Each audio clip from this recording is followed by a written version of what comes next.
Alright, in this video, we're going to do something a little different. Instead of looking at Brewmaster, we're going to be taking a look at a Protection Warrior run that I did. Protection Warrior is a tank that I would say I'm pretty comfortable playing. I like the class a lot. It's one of the classes that kind of feels natural to play, similar to Brewmaster.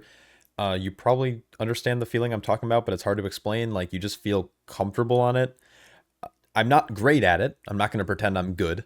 I'm not as practiced as I am on my Brewmaster, but I do want to talk about this 15 Rookery. I was able to time with a couple of guildies, part of my push group, as well as QB, a friend of mine. So in this run, I'm going to talk about everything I did right, wrong. I'm also going to maybe nitpick maybe some of the things that I'm using a little bit differently than I do in my Brewmaster videos, just because I tend to plan out my Brewmaster videos a little bit more, or plan out their runs, because I know when I'm using my defenses. Where in this, I kind of just like throw stuff against the wall and see what sticks. And I'm hoping that this not only helps me improve, but maybe it'll also help you guys just kind of see what's going on through my head and my thought process. So starting off, we're going to be doing something very similar to basically what I do in my other Rookery and my Brewmaster. Gathering the first pull, I use Heroic Throw, charged in Demo Shout just to get Rage so I can get Shield Block up. And then we are popping Shield Wall into Avatar and then going into the Demolish window immediately. I don't know if that's the right play to demolish immediately, or I need to wait till 10 stacks. I tend to send it though, just to get it on cooldown, because we want to benefit from the CDR. I'm treating it just like I would on Brewmaster cooldown recovery. Warrior works very similarly. You get cooldown recovery based on the rage you spend, as well as in the Colossus tree, you're getting it based on the amount of shield slams you get. So I'm kind of prioritizing that. I also know that this pull slaps, so I'm tending to spend a little bit more of my rage on Ignore Pain and making sure I have my defensives early and often. Right as this pull goes down, we are getting on our Stormrook and we are flying across. Finished the pull at 4.5 mil. That's way more than my Brewmaster will ever do, and I did a fair bit of healing. Just checking out my damage breakdown really quick. I just wanted to kind of see what the breakdown ended up being. I got 2 casts of Demolish off, so it did a very large portion of my damage. We're going to the next pull, double. It's Patrol plus Right Pack. We have the Thunderer in here. I'm going to be watching kicks on it, though I'm definitely not as comfortable in this class, so I tend to forget that my kick is up, even though I should know better. Demolish is always scary to hit, especially right when swirls come out. We are going to be hitting Shield Wall fairly often, even though we don't feel like we need the damage. We are playing Immovable Wall, or whatever it's called, Immovable Object, where whenever we cast Shield Wall or gain Shield Wall, we also gain Avatar for 4 seconds, and whenever we gain Avatar, we gain Shield Wall for 4 seconds. So the idea is that pressing Shield Wall defensively also gives us Avatar offensively. So using Shield Wall often is good. We are playing the double charge talent, so we have 2 charges of Shield Wall. And we're benefiting from Anger Management, which is obviously very strong. It makes Shield Wall roughly like a 45-second cooldown to a minute. I don't know the exact math. It depends on how much rage you can spend. It just depends on the size of the pull, if Lust is going, etc., etc. Anyways, going to the next pull, we are kind of chaining more or less aggressively. We do have the Voidrider in here, which means that we are going to be taking a good bit of void damage, or not void damage, group damage, when the Localized Storm cast starts and finishes. But we're able to kill it, I think, before we actually, it gets its full cast off. So now I do send Demolish here. What I could have done is I could have waited for the next pull, because I'm about to chain shortly, and I think I could have gotten more damage and more value out of holding that just for a little bit of time. I'm playing it safe here. We did a run, so my group is at the point where we have resilient 15s. So we had already run a 15 Rookery before this, and we bricked it, I think, right after, like on second boss, basically. And so we ran it back. But basically, I was like, all right, let's just play it safe, because in our first run, we had a lot of death. We had like 5 deaths in this area before first boss, so I wanted to kind of play it a little bit safer. Anyways, with the CDR, the way that I look at this, and maybe I'm wrong, but the way that I look at cooldown recovery is that if you have cooldown recovery on an ability, you should attempt to use that ability as often as possible, unless there's a very specific instance where you know you're going to need it. So everything from Avatar to Shield Wall to Demoralizing Shouts, you want to basically send all of these as often as you can, because what it ends up meaning is that later in the run, by the end of the run, you might miss out on 1 cast, 2 casts, 3 casts of a cooldown, or even more if you're not sending it all the time. So I tend to send Demoralizing Shout. I am running the CDR talent. I'm blanking on the name. Thundering, I don't know. I'm not even going to pretend to know. I know nothing about Warrior. So Energy Barrage, we do want to be careful. It's going to always target a random player. Now, this pack does a lot of auto attack damage. I'm saying that from Brewmaster's perspective. Warrior feels extremely tanky in this pull for a lot of reasons. I'm running a defensive trinket. it's all physical damage, so we're blocking the majority of it. We're able to critical block, which means we're taking no damage. Ignore Pain is overpowered. Lots of reasons why this pull doesn't hurt us, but the double kind of energy barrage going at, if two of them go at the same player, that person is probably going to die without a major defensive, so you do want to be a little careful on that pull specifically. So I was saving things like Rallying Cry just in case. No one ended up getting double targeted, so it was good. And now the end of this area is a little bit slower. There's maybe a world I can pull this quicker, but it's difficult because we have 2 range kicks now instead of like we normally play with 5 melee kicks. And so you're able to kind of lock things down a little bit longer. I could be running Disrupting Shout. I'm not. I ran it in our first run, but I ended up swapping it out for Battle-Scarred Veteran because I just wanted a little bit more of a safety net. That's another thing I want to kind of mention. Running defensive talents over offensive talents. When you're doing a dungeon for the first time that you're uncomfortable with, there is no shame in running a defensive build to get comfortable in the dungeon and then swapping to a more offensive build as you get comfortable. For my warrior, this is the highest key. I've done a 15 Dark Flame Cleft this season on my warrior, but I haven't done a Rookery. So in my head, I was like, okay, in the first run, there's a couple of pulls that I was a little scared on. Battle-Scarred Veteran kind of gives you that safety net where you hit low health, you get an 80% DR, plus you take more healing.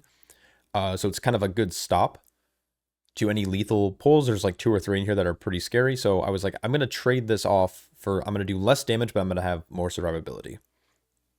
Unfortunately, our Evoker went down there to a massive wallop of lightning bolts. You can LOS around the corner as a range, which you can always try to utilize if you're being targeted by multiple and you don't have a defensive available.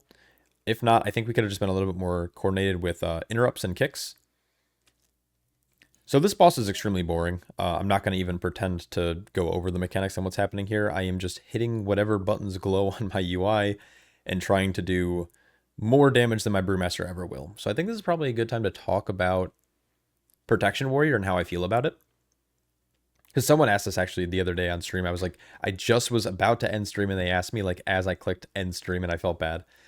So they asked me, how do you feel about Warrior right now this season? Warrior feels really good. It feels kind of like a dark horse sleeper pick.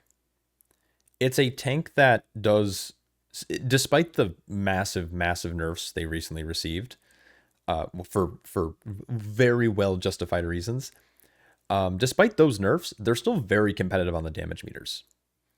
When you're playing with a physical comp as well, which outside of the Evoker we kind of are doing, we're playing BM plus Outlaw. If you slotted in like a Ret Paladin instead of the Evoker or something like that, or an Unholy DK, for example, instead of the AUG, not AUG, what am I saying? Holy cow, I'm living in the past. The Dev Evoker, attack power gets a lot of value from that, right? It's also extremely sturdy.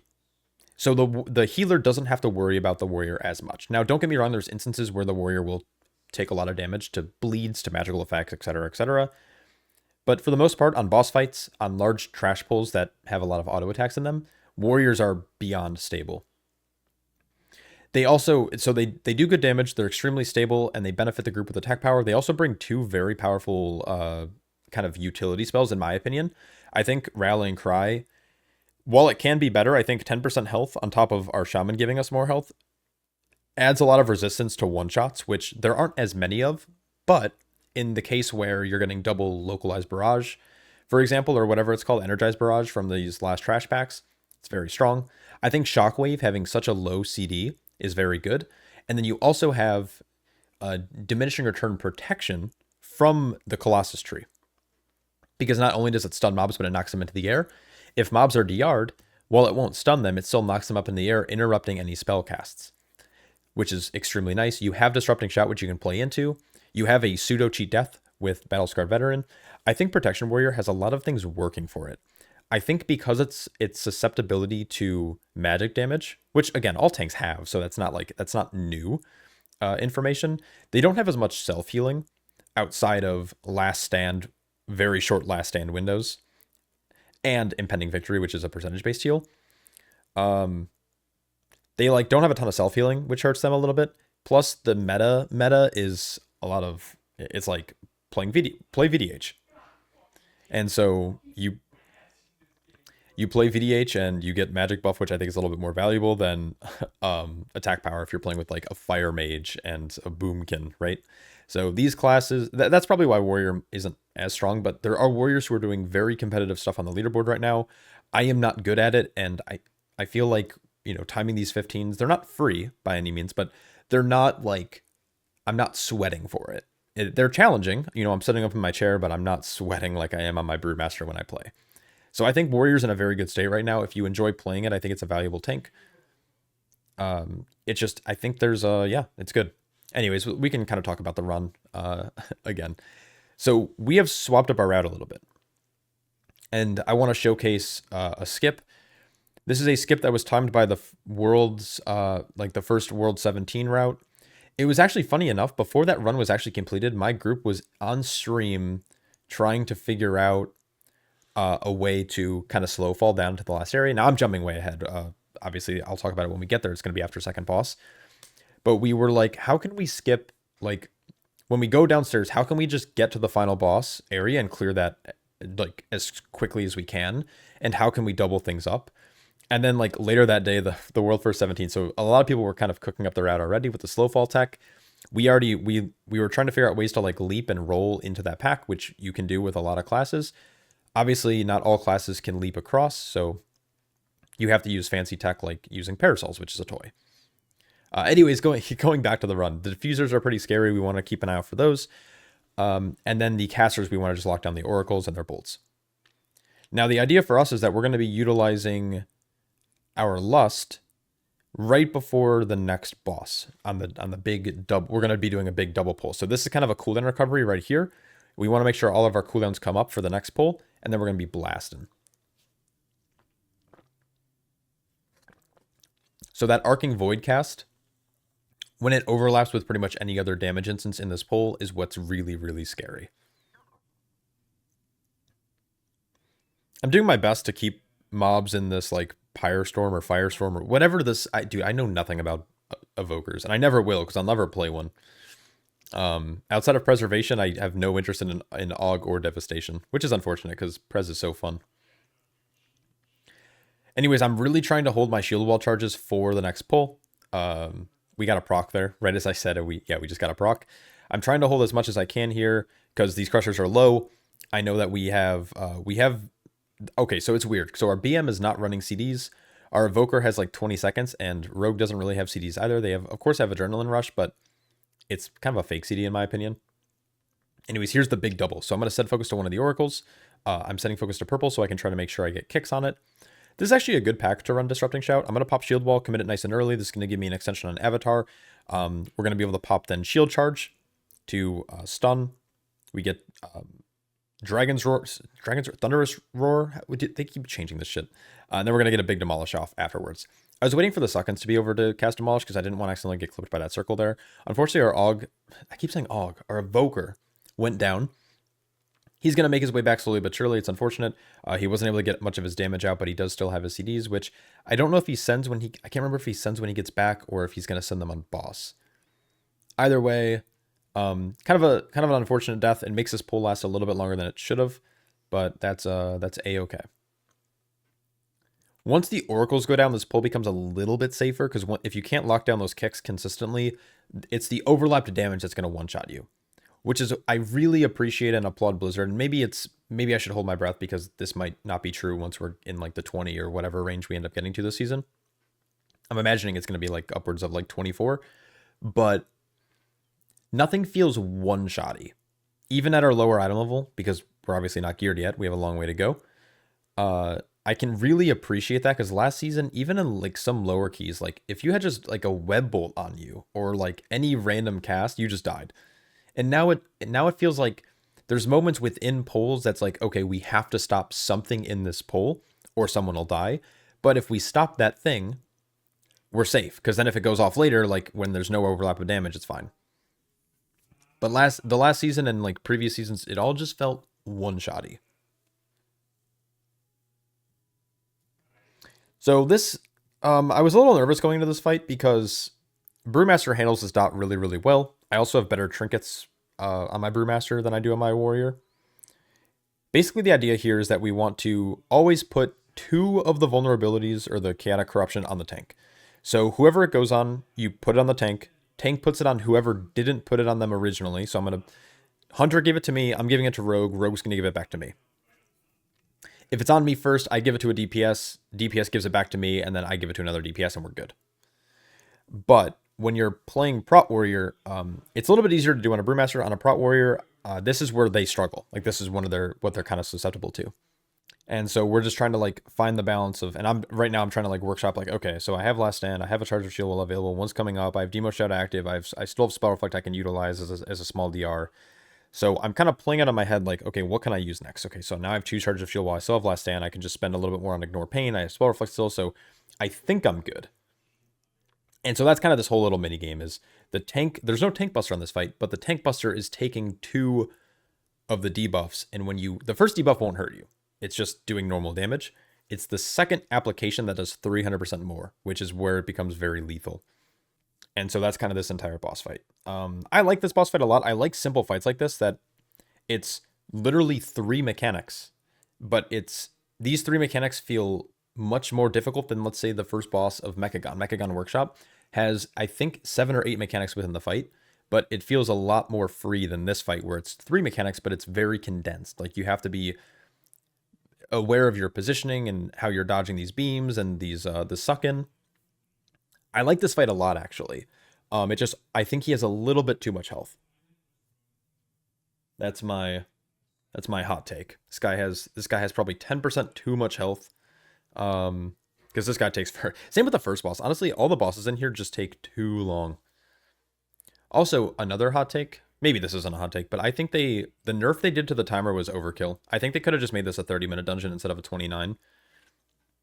There's so many runs that I failed because of that extra minute. And if we had 1 more minute, it would have been good. I think 31 was too long. I think 29 is too short. I think they could have maybe just cut back a minute and saw where it was at and then nerfed it again if they needed to. But in this case, it's hard to walk it back now. It's hard to, like, nerf the dungeon by adding time to it. And then now that's what's incentivizing us to do these skips. And what's really going to hurt is when Blizzard inevitably has an invisible wall so you can't do the Parasol Skip anymore. I'm going to fucking cry when that happens. Anyways, going into this pull here, I think we have another death here. I can't remember. I've run so many Rookeries in the last day or two. Nothing really interesting here. This Ascendant is a mob you're going to deal with downstairs a couple more times. So this is kind of like the introduction to what they do. Downstairs, they're a little bit more lethal because they have different mobs with them and different sequences. Basically, orbs are the easiest part. You want to kick Void Bolts, and it's the Festering Void that is, like, super spooky. We've worked out a way to double, and I think we're going to showcase that here. But, man, your healer's got to be on top of it, and your DPS have to be on top of it. All right, so Pat goes down. What I'm doing right now is I'm actually typing out to QB, because QB's not in our comms right now. He's just chilling. He's vibing. So what we're going to do is right here, we're going to use our Parasol. I have it macroed to my Opie. We're going to jump down. I have this umbrella. And then once you fall enough, you're going to start doing this. You're going to start spinning in circles. You want to spin because you want to keep your forward momentum. If you hit the invisible wall, it'll stop it. And so you don't want to stop your momentum because you need to make it to this platform. And that is how that is done. So Parasols, you can get it from Revendreth. There's a toy. I don't remember where. I'm not going to find it. I'm lazy. Look it up. I believe it's from a quest line, or it's from like a treasure or something. There was also a lot on the trading post. So the one that I was using was from the trading post. I never did the quest line for the Revendreth one. It's very broken. It's a very good toy. It's been used in previous dungeons before, so I'd be surprised if Blizzard disables the use of them, but I also wouldn't be surprised. Because we've used it in previous dungeons to prevent damage or to do, like, interesting skips. But it does work in here. Some classes can make it across. Like, if you're a shaman, you just fall down, you can use Gust of Winds. If you're a monk, you can roll and then dash forward.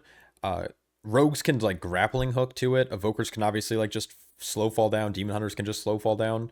And it's all good. I'm not sure what other classes can make it across off the top of my head. I think Hunters can do some weird disengage stuff too, but it obviously takes good timing. But if you're looking to do the skip, it's kind of important. And yeah, we have theorized or practiced doubling this pole I don't think we ended up doing it this time around because we just killed shit so fast. But we are looking at doubling this Void Ascendant pull and just like, just putting all the cooldowns on top of it. I think in the 15 beforehand, this is actually where our pull got bricked. Because I don't think I died. I think someone else did. But again, the Festering Void is what does super, super damn. All right. And then this is a cooldown recovery pull. This pull is always going to be very tame. One thing that I learned recently, and I didn't know this, and maybe I'm being gaslit because I actually didn't look into it at all, but supposedly the Festering, or this Consuming Voidstone, his melee attacks cleave. You can see CL's taking damage whenever I get hit. When he's sitting on top of me, he's taking damage from it. He eventually moved away a little bit, which is good. But basically, don't stand on your tank this pull. And if you're a tank, try to stay away from other people. But if DPS are choosing to stand on you, don't fight it. Just let it happen. And yeah, this is a pretty tame pull. And then obviously during this, he's not autoing, so it's okay to stand on the tank. These crushers, you can stop their leap actually. Right when they get their leap off, if one of your range players is like baiting really far out, you can stun them midair, and it'll actually cancel the damage that they're gonna do on the group. So it's just an option. It's very difficult to do. Like the timing of it is very precise. It's not like it's a slow leap. Right when they finish the cast, they are fucking gone. So you have to like almost hold a global for it. I don't know if it's ever actually truly worth, but if you notice that someone in your group is low, it is an option for you. And now we're on the last pull of the dungeon. Now this is not going to give us our perfect count. The rest of our count is actually going to come from the civilians, where we jumped down at into the slow fall strat. We're actually going to run back there at the very end and kill a couple of the civilians that are here. They're not a lot of percent, but you can pull enough of them where they just get us our last, I think we're like 1.2% short. We've also looked at doing a different pull in the dungeon earlier on, so we don't have to do any kind of backtracking, which would probably save us some time. But for the most part, we're just chilling. So this Ascendant, the scariest part of the encounter, or this pull specifically, is coming up. It's going to be right after this Umbral Wave. It's this Feasting Void, because there's AoE damage happening from the Voidstone, and it's a healing absorb and a really nasty dot while the absorb persists. So we use things like Dwarf, Defensives, and just healing throughput. So I think Tide was Healing Stream Tide was active there, or Healing Tide Totem, whatever it's called. As a 7-year Shaman main, I should know what they're called, but we're vibing. We can always link there too if we needed it. I forgot about the knockback. I almost got knocked off the edge there. That would have been horrible. Okay, last part of the fight. This is pretty tame. You can just walk out of this like that. Boom. You can dodge it. Crazy. It's crazy that I didn't know that. I've known that for like the last week or so, but when I first did this on a 14, I wasn't even doing this. I was just like tanking them to the face and just using defensives. When it's overlaps like that, when there's like circles all around me, DPS are nearby, I just pop a defensive and I just eat it. But whenever I can dodge it, I do. You can dodge it by walking out. You can dodge it by heroic leaping. On my Brewmaster, I roll. You can Infernal Strike. Some tanks are going to have a harder time doing this than others, but for the most part, I think every tank can. The hitbox on this guy is massive. His hitbox is this railroad that's behind me, this minecart rail. So I am not even at max melee range right now. The X marker for me is a reference point. It's also to let my rogue know not to come over here, though he is very good about not coming over here. And then I think our hunter's doing far on green, and then our evoker / shaman is doing purple in the middle, and people are just getting dispels by the back. But here we go, and I'm actually going to heroic leap out of this one. I think I ended up getting clipped by a swirl there and not the frontal, but I don't know. I honestly think probably the frontal was probably better to take there than the swirl. That's fine. So same thing here. Now the key about dodging it is you have to be moving already when it comes out. If you're standing still and then you wait for the frontal to start, it will clip you. It's a very tight timing. So I'm on X. At about 1 second left, or half a second, I start strafing to the right, and I dodge it. And that's it. In terms of defensives on this fight, I'm really just I try to hold like something like Last Stand or a 1 charge of Shield Wall for just in case I get clipped by or need to take one of the frontals. As long as you have something up, the frontal shouldn't kill you. And if I ever need healing, I'm just going to run over to my healer, who is located around the purple marker to the right hand side. So we're going to have another kind of awkward overlap here. I'm going to use Hero Cleave to dodge it once again. And that's it. Always repositioning by X. And I think my healer, I actually haven't really talked to him about this, but I think he just trusts me to keep myself alive for the whole pull. Like, every once in a while, I'll get like a heal from him. Like, I have an Earth Shield on me right now, but if I ever need healing, I'll run back to him. But for the most part, tanks should be fairly self-sufficient on this fight if you're able to avoid the frontal. So here I'm going to end up taking it. So I'm going to pop Last Stand. I should have waited till I took the damage probably to get the heal from it. I also had Combustible Bomb Suit and I had Spell Reflect there. I just didn't use any of it. I could have used all of it to mitigate that damage, but we're chilling. Another burn comes out. These burns are super annoying, man. This fight's too long. Dude, I think they should just nerf these bosses, man, by like 10% health each. They're just so long. We like pulled this guy with like 6 minutes left and we're now at 3 and the boss is still at 22% health. That's crazy. Yeah, 22.